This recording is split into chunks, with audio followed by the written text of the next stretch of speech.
ನಮಸ್ಕಾರ ವೀಕ್ಷಕರೇ, ಇವತ್ತಿನ ಕೃಷಿ ವಾರ್ತೆಗೆ ಸ್ವಾಗತ. ನಾನು ಗಣೇಶ್ ಭಟ್. ಮೊದಲಿಗೆ ಮುಖ್ಯಾಂಶಗಳು.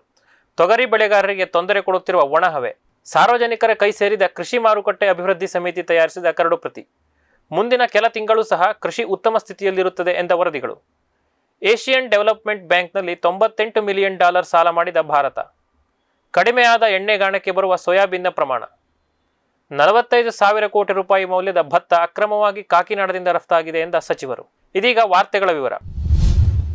ತೊಗರಿ ಬೆಳೆಗಾರರಿಗೆ ತೊಂದರೆ ಕೊಡುತ್ತಿರುವ ಒಣಹವೆ. ಈ ಬಾರಿಯ ಮುಂಗಾರು ಅತ್ಯುತ್ತಮವಾಗಿದ್ದು, ಕಲಬುರಗಿಯ ಸುತ್ತಮುತ್ತಲೂ ತೊಗರಿ ಹಾಕಿದ್ದ ರೈತರು ಬಹಳ ಸಂತಸದಿಂದಿದ್ದರು. ಮುಂಗಾರು ಮುಂದುವರೆದು ಮಳೆಯಾಶ್ರಿತದಲ್ಲಿ ತೊಗರಿ ಬೆಳೆದ ರೈತರಿಗೆ ಉತ್ತಮ ಇಳುವರಿ ಪಡೆಯುವ ನಿರೀಕ್ಷೆ ಇತ್ತು. ಆದರೆ ಕಲಬುರಗಿಯ ಸುತ್ತಮುತ್ತಲೂ ಒಣ ಬಿಸಿಗಾಳಿ ಬೀಸತೊಡಗಿರುವುದು ತೊಗರಿ ಬೆಳೆಗೆ ಸಂಕಷ್ಟವನ್ನುಂಟು ಮಾಡಿದೆ.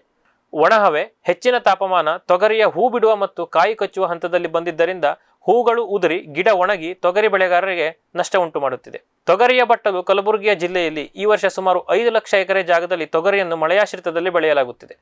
ಜಿಲ್ಲೆಯ ಎಲ್ಲ ಕಡೆಯೂ ಸಹ ಒಣಹವೆ ತೊಗರಿಗೆ ತೊಂದರೆ ಕೊಡುತ್ತಿದ್ದು, ಉತ್ತಮ ಇಳುವರಿಯ ನಿರೀಕ್ಷೆಯಲ್ಲಿದ್ದ ರೈತರು ಆತಂಕಗೊಂಡಿದ್ದಾರೆ.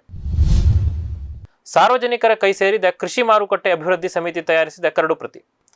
ಕೇಂದ್ರ ಸರ್ಕಾರ ಕೃಷಿ ಮಾರುಕಟ್ಟೆಗಳನ್ನು ಅಭಿವೃದ್ಧಿಗೊಳಿಸಲು ಸಲಹೆಗಳನ್ನು ನೀಡುವಂತೆ ಸಮಿತಿಯೊಂದನ್ನು ರಚಿಸಿತ್ತು. ಸಮಿತಿ ಕಳೆದ 2 ತಿಂಗಳಿಂದ ದೇಶದ ಹಲವಾರು ಕೃಷಿ ಮಾರುಕಟ್ಟೆಗಳಿಗೆ ಭೇಟಿ ನೀಡಿ ಆಗಬೇಕಾದ ಬದಲಾವಣೆಗಳ ಪಟ್ಟಿಯನ್ನು, ಕೃಷಿ ನೀತಿಯಲ್ಲಿ ಮಾಡಲೇಬೇಕಾಗಿರುವ ಕೆಲವು ಬದಲಾವಣೆಗಳನ್ನು ಕೇಂದ್ರ ಸರ್ಕಾರಕ್ಕೆ ನೀಡಿತ್ತು. ಹಿಂದೊಮ್ಮೆ ಕೃಷಿ ನೀತಿಯನ್ನು ಬದಲಿಸಲು ಯೋಚಿಸಿದಾಗ ರೈತರ ಅಭಿಪ್ರಾಯ ಕೇಳಲಿಲ್ಲ ಎನ್ನುವ ದೂರುಗಳು ಕೇಳಿಬಂದಿದ್ದರಿಂದ ತಾನು ಕೇಂದ್ರ ಸರ್ಕಾರಕ್ಕೆ ಸಲ್ಲಿಸಿದ್ದ ಕರಡು ಪ್ರತಿಯನ್ನು ರೈತರಿಗೂ ಸಹ ನೀಡಿ ಅವರು ನೀಡುವ ಅಭಿಪ್ರಾಯವನ್ನು ಸಹ ಗಣನೆಗೆ ತೆಗೆದುಕೊಳ್ಳಬೇಕು ಎಂದು ಸಮಿತಿ ತಿಳಿಸಿತ್ತು. ಅದರಂತೆ ಇದೀಗ ಸಮಿತಿ ಶಿಫಾರಸು ಮಾಡಿರುವ ಬದಲಾವಣೆಗಳ ಪಟ್ಟಿ ಸಾರ್ವಜನಿಕರ ಕೈ ಸೇರಿದೆ. ಕೃಷಿ ವಿಜ್ಞಾನಿಗಳು, ಅಧಿಕಾರಿಗಳು, ಕೃಷಿ ತಜ್ಞರು ಮತ್ತು ರೈತ ಮುಖಂಡರಿಗೆ ಸಮಿತಿಯ ಕರಡು ಪ್ರತಿಯನ್ನು ಕೊಡಲಾಗಿದ್ದು, ಕೃಷಿ ಮಾರುಕಟ್ಟೆಯನ್ನು ಬದಲಿಸಿ ರೈತರಿಗೆ ಹೆಚ್ಚಿನ ಲಾಭ ಬರುವಂತೆ ಮಾಡಬೇಕು ಎಂದು ಸಮಿತಿ ನೀಡಿರುವ ಸಲಹೆಯನ್ನು ರೈತರು ಸ್ವೀಕರಿಸುತ್ತಾರೋ ಅಥವಾ ಇಲ್ಲವೋ ಎನ್ನುವುದನ್ನು ಕಾದು ನೋಡಬೇಕಾಗಿದೆ. ಮುಂದಿನ ಕೆಲ ತಿಂಗಳು ಸಹ ಕೃಷಿ ಉತ್ತಮ ಸ್ಥಿತಿಯಲ್ಲಿರುತ್ತದೆ ಎಂದ ವರದಿಗಳು. ಉತ್ತಮ ಮುಂಗಾರು, ಚಿಗುರಿದ ಕೃಷಿ ಚಟುವಟಿಕೆಯ ಕಾರಣಗಳಿಂದ 2024-25ನೇ ಹಣಕಾಸು ವರ್ಷದ ಮೊದಲಾರ್ಧದಲ್ಲಿ ಭಾರತದ ಕೃಷಿ ಕ್ಷೇತ್ರ ಉತ್ತಮ ಸ್ಥಿತಿಯಲ್ಲಿತ್ತು. ಮುಂಗಾರು ಸಹ ಹೆಚ್ಚಿನ ದಿನಗಳ ತನಕ ಮುಂದುವರೆದು ಭಾರತದ ಬಹುತೇಕ ಅಣೆಕಟ್ಟುಗಳು ಭರ್ತಿಯಾಗಿ ಹಿಂಗಾರಿನ ಬೆಳೆಗೂ ಸಹ ನೀರು ಕಡಿಮೆಯಾಗದಂತೆ ಆಯಿತು. ಇದೆಲ್ಲದರ ಪರಿಣಾಮವಾಗಿ ಹಿಂದಿನ ಹಣಕಾಸು ವರ್ಷದ ಮೊದಲಾರ್ಧದ ತುಲನೆಯಲ್ಲಿ ಈ ಬಾರಿ ಕೃಷಿ ಕ್ಷೇತ್ರ 3.5% ಹೆಚ್ಚಾಗಿದೆ. ಇದೀಗ ಹಿಂಗಾರು ಬಿತ್ತನೆ ಸಹ ದೇಶದ ಬಹುತೇಕ ರಾಜ್ಯಗಳಲ್ಲಿ ಚೆನ್ನಾಗಿಯೇ ಆಗುತ್ತಿದೆ. ಸರ್ಕಾರ ಸಹ ಹಿಂಗಾರು ಬೆಳೆಗಳ ಕನಿಷ್ಠ ಬೆಂಬಲ ಬೆಲೆಗಳನ್ನು ಹೆಚ್ಚಿಸಿರುವುದು ರೈತರು ಹೆಚ್ಚು ಬೆಳೆಯನ್ನು ಬೆಳೆಯಲು ಪ್ರೋತ್ಸಾಹಿಸುತ್ತಿದೆ. ಜೊತೆಗೆ ಈ ಬಾರಿ ಸಮುದ್ರದಲ್ಲಿ ಲಾನಿನಾ ಸ್ಥಿತಿ ಉಂಟಾಗಿದ್ದು, ಇದು ಭಾರತದ ಹಲವಾರು ಕಡೆ ಮಾರ್ಚ್-ಏಪ್ರಿಲ್ ಸಮಯದವರೆಗೂ ಒಮ್ಮೊಮ್ಮೆ ಮಳೆ ಸುರಿಯಲು ಕಾರಣವಾಗಲಿದೆ. ಇದೆಲ್ಲ ಕಾರಣಗಳಿಂದ 2024-25ನೇ ಹಣಕಾಸು ವರ್ಷದ 2ನೇ ಅರ್ಧದಲ್ಲೂ ಕೃಷಿ ಕ್ಷೇತ್ರ ಹೆಚ್ಚಿನ ಲಾಭ ಗಳಿಸಲಿದೆ ಎಂದು ಹಲವಾರು ವರದಿಗಳು ತಿಳಿಸಿವೆ. ಏಷಿಯನ್ ಡೆವಲಪ್ಮೆಂಟ್ ಬ್ಯಾಂಕ್ನಲ್ಲಿ $98 ಮಿಲಿಯನ್ ಸಾಲ ಮಾಡಿದ ಭಾರತ. ತೋಟಗಾರಿಕಾ ಬೆಳೆಗಳ ಉತ್ಪಾದಕತೆ ಹೆಚ್ಚಿಸುವ ಸಲುವಾಗಿ ಭಾರತ ಸರ್ಕಾರ $98 ಮಿಲಿಯನ್ ಹಣವನ್ನು ಸಾಲದ ರೂಪದಲ್ಲಿ ಪಡೆಯಲು ಏಷ್ಯನ್ ಡೆವಲಪ್ಮೆಂಟ್ ಬ್ಯಾಂಕ್ ಅವರ ಹತ್ತಿರ ಒಪ್ಪಂದ ಮಾಡಿಕೊಂಡಿದೆ.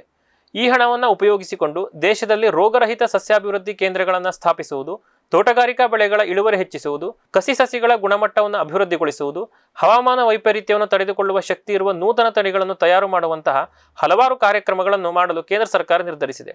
ಕೇಂದ್ರ ಕಂದಾಯ ಇಲಾಖೆಯ ಜಂಟಿ ಕಾರ್ಯದರ್ಶಿಯಾದ ಶ್ರೀಮತಿ ಜೂಹಿ ಮುಖರ್ಜಿ ಅವರು ಈ ಸಂದರ್ಭದಲ್ಲಿ ಮಾತನಾಡುತ್ತಾ, ಏಷ್ಯನ್ ಡೆವಲಪ್ಮೆಂಟ್ ಬೋರ್ಡ್ ಅವರು ನೀಡಿರುವ ಈ ಸಾಲ ಭಾರತದಾದ್ಯಂತ ಗಿಡ ಪರೀಕ್ಷಾ ಕೇಂದ್ರಗಳನ್ನು ಸ್ಥಾಪಿಸಲು ನೆರವಾಗಲಿದೆ. ಭಾರತ ಸರ್ಕಾರದ ಆತ್ಮನಿರ್ಭರ ಕ್ಲೀನ್ ಪ್ಲಾಂಟ್ ಪ್ರೋಗ್ರಾಂಗೆ ಇದು ಇನ್ನಷ್ಟು ಇಂಬು ನೀಡಲಿದೆ ಎಂದರು. ಇದೀಗ ಒಂದು ವಾಣಿಜ್ಯ ವಿರಾಮ. ವೆಟ್ಪೆಟ್ ಗಿಡಮೂಲಿಕಾ ಉತ್ಪನ್ನಗಳು. ಬೋವಿಟೋನ್ ವೆಟ್ 33 ಗಿಡಮೂಲಿಕೆಗಳ ಜಾನುವಾರು ಆರೋಗ್ಯವರ್ಧಕ ಟಾನಿಕ್. ದೂದ್ ಪ್ಲಸ್, ಅಧಿಕ ಹಾಲು, ಡಿಗ್ರಿ ಮತ್ತು ಫ್ಯಾಟ್, ರಾಸು ಸುಲಭವಾಗಿ ಹಾಲಿಳಿಸುತ್ತದೆ. ಫಾಸ್ಟ್ ಪ್ಲಸ್, ಗರಿಷ್ಠ ರಂಜಕ, ಕ್ಯಾಲ್ಸಿಯಂ, ಜೀವಸತ್ವಗಳು, ಖನಿಜಗಳು, ಪ್ರೋಬಯೋಟಿಕ್ಸ್ ಇತ್ಯಾದಿ.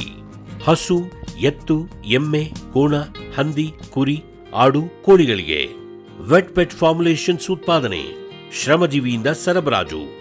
ಜಾಣ ಹೈನುಗಾರನ ಜಾಣ್ಮೆಯ ಆಯ್ಕೆ ವೆಟ್ ಪೆಟ್ ಉತ್ಪನ್ನಗಳು. ಸಮೃದ್ಧ ಸಾವಯವ ಗೊಬ್ಬರ, ಎಂಎಸ್ಜಿಪಿ ಮತ್ತು ಕೆಸಿಡಿಸಿ ಉತ್ಪಾದನೆ, ಫಾರ್ಮ್ ಟಿವಿಯಿಂದ ಸರಬರಾಜು. ಅತಿ ಕಡಿಮೆ ಬೆಲೆಗೆ ಅತ್ಯುತ್ತಮ ಗೊಬ್ಬರ. ಇಲ್ಲ ಭಾರಲೋಹ, ಕೃಷಿ ವಿಶ್ವವಿದ್ಯಾಲಯದಿಂದ ಪರೀಕ್ಷಿತ ಸಾವಯವ ಇಂಗಾಲ, ಎನ್ಪಿಕೆ, ಪಿಎಚ್, ಇಸಿ ಎಲ್ಲ ನಿಗದಿತ ಮಿತಿಯಲ್ಲಿ. ಅಡಿಕೆ, ತೆಂಗು, ಬಾಳೆ, ಕಾಫಿ, ದಾಳಿಂಬೆ, ದ್ರಾಕ್ಷಿ, ಕಬ್ಬು, ಭತ್ತ, ಜೋಳ, ಹತ್ತಿ ಹೀಗೆ ಎಲ್ಲಾ ಬೆಳೆಗಳಿಗೂ ಪ್ರಶಸ್ತ. ಜೀವಂತ ಮಣ್ಣು, ಸಮೃದ್ಧ ಬೆಳೆ, ಅತ್ಯಧಿಕ ಲಾಭಕ್ಕೆ ಬಳಸಿ ಸಿಟಿ ಕಾಂಪೋಸ್ಟ್. ವೆಟ್ ಗಿಡಮೂಲಿಕಾ ಉತ್ಪನ್ನಗಳು. ಮೇಷ ಟಾನಿಕ್, ಕುರಿ ಮತ್ತು ಆಡುಗಳ ಒತ್ತಡ, ರೋಗ, ಕ್ರಿಮಿ ನಿವಾರಕ, ಹೆಚ್ಚಿನ ಬೆಳವಣಿಗೆ. ಕುಕ್ಕುಟ ಟಾನಿಕ್, ಕಡಿಮೆ ಆಹಾರ, ಉತ್ತಮ ಆರೋಗ್ಯ, ಕೋಳಿಗಳ ಅಧಿಕ ಬೆಳವಣಿಗೆ. ಕೆಚ್ಚಲು ಕೇರ್, ಕೆಚ್ಚಲು ಬಾವು ಬರದಂತೆ ತಡೆಯಲು, ಬಂದರೆ ಬಾವು ನೋವು ಶಮನಕ್ಕೆ. ವೆಟ್ ಉತ್ಪಾದನೆ, ಶ್ರಮಜೀವಿಯಿಂದ ಸರಬರಾಜು. ಜಾಣ ಹೈನುಗಾರನ ಜಾಣ್ಮೆಯ ಆಯ್ಕೆ ವೆಟ್ ಉತ್ಪನ್ನಗಳು.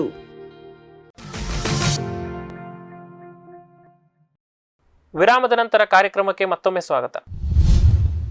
ಕಡಿಮೆಯಾದ ಎಣ್ಣೆಗಾಣಕ್ಕೆ ಬರುವ ಸೋಯಾಬೀನ್ನ ಪ್ರಮಾಣ. ಹಿಂದಿನ ವರ್ಷ ಸೋಯಾಬೀನ್ನ ಉತ್ಪಾದನೆ ಕಡಿಮೆಯಾಗಿ ಸರ್ಕಾರದ ಉಗ್ರಾಣದಲ್ಲಾಗಲಿ ಅಥವಾ ರೈತರ ಬಳಿಯಾಗಲಿ ಯಾವುದೇ ಸಂಗ್ರಹ ಉಳಿದಿರಲಿಲ್ಲ. ಈ ಬಾರಿ ಸೋಯಾಬೀನ್ನ ಬಿತ್ತನೆ ಕ್ಷೇತ್ರ ಜಾಸ್ತಿಯಾಗಿದ್ದರೂ ಇಳುವರಿ ಅಷ್ಟೇನು ಹೆಚ್ಚಾಗಿಲ್ಲ. ಈ ಎಲ್ಲ ಕಾರಣದಿಂದ ಅಕ್ಟೋಬರ್ ಅಂತ್ಯದಿಂದ ಎಣ್ಣೆ ಗಿರಣಿಗೆ ಯಥೇಚ್ಛವಾಗಿ ಬರಬೇಕಾಗಿದ್ದ ಸೋಯಾಬೀನ್ನ ಪ್ರಮಾಣ ಕಡಿಮೆಯಾಗಿದೆ. ಹಿಂದಿನ ವರ್ಷ ಒಟ್ಟಾರೆ 122.5 ಲಕ್ಷ ಟನ್ ಸೋಯಾಬೀನ್ ಎಣ್ಣೆಗಾಣಕ್ಕೆ ಬಂದಿತ್ತು. ಆದರೆ ಈ ವರ್ಷ ಇದರ ಪ್ರಮಾಣ ಕೇವಲ 117 ಲಕ್ಷ ಟನ್ ಮಾತ್ರ ಇದೆ. ಸೋಯಾಬೀನ್ ಎಣ್ಣೆಯ ಆಮದು ಕೂಡ ಕಡಿಮೆಯಾಗಿದ್ದು ಇದೀಗ ಭಾರತದಲ್ಲೂ ಸಹ ಸೋಯಾಬೀನ್ ಸಿಗುತ್ತಿಲ್ಲ. ಇದರ ಪರಿಣಾಮ ಎಣ್ಣೆಗಾಣಗಳ ಮೇಲೆ ಮತ್ತು ಗ್ರಾಹಕರ ಮೇಲಾಗುತ್ತದೆ. ಆದ್ದರಿಂದ ಅತಿ ಶೀಘ್ರವಾಗಿ ಸೋಯಾ ಕಚ್ಚಾ ಎಣ್ಣೆಯನ್ನು ಆಮದು ಮಾಡಿಕೊಳ್ಳುವತ್ತ ಸರ್ಕಾರ ಯೋಚಿಸಬೇಕು ಎಂದು the soybean oil processors association SOPA ಕೋರಿಕೊಂಡಿದೆ.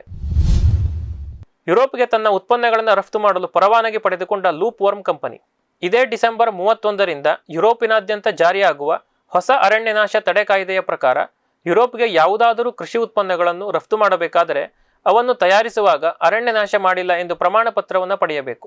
ಆ ಪ್ರಮಾಣ ಪತ್ರ ಇದ್ದರೆ ಮಾತ್ರ ಯುರೋಪ್ಗೆ ಉತ್ಪನ್ನಗಳನ್ನು ರಫ್ತು ಮಾಡಲು ಪರವಾನಗಿ ದೊರೆಯುತ್ತದೆ.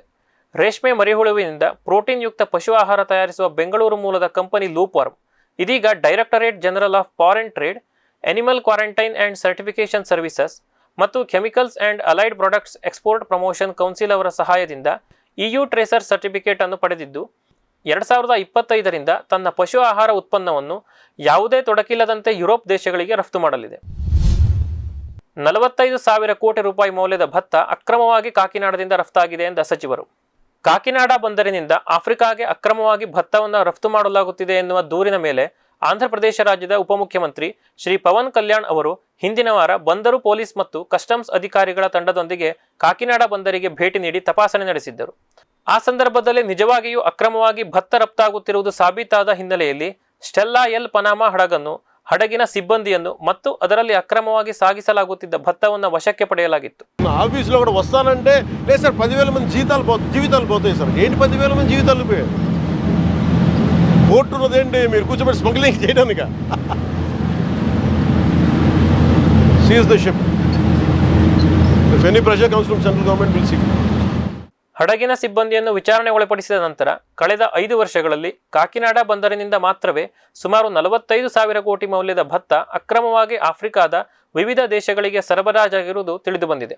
ಇದು ಆಡಳಿತ ಪಕ್ಷಗಳ ಮತ್ತು ವಿರೋಧ ಪಕ್ಷದ ನಡುವಿನ ರಾಜಕೀಯ ಕೆಸರಚಾಟಕ್ಕೆ ಕಾರಣವಾಗಿದೆ. ಇದಿಷ್ಟು ಇವತ್ತಿನ ಕೃಷಿ ವಾರ್ತೆ. ನಿರಂತರ ಕೃಷಿ ಕುರಿತಾದ ಕಾರ್ಯಕ್ರಮಗಳಿಗಾಗಿ ವೀಕ್ಷಿಸಿ ಫಾರ್ಮ್ ಟಿವಿ. ನಮಸ್ಕಾರ.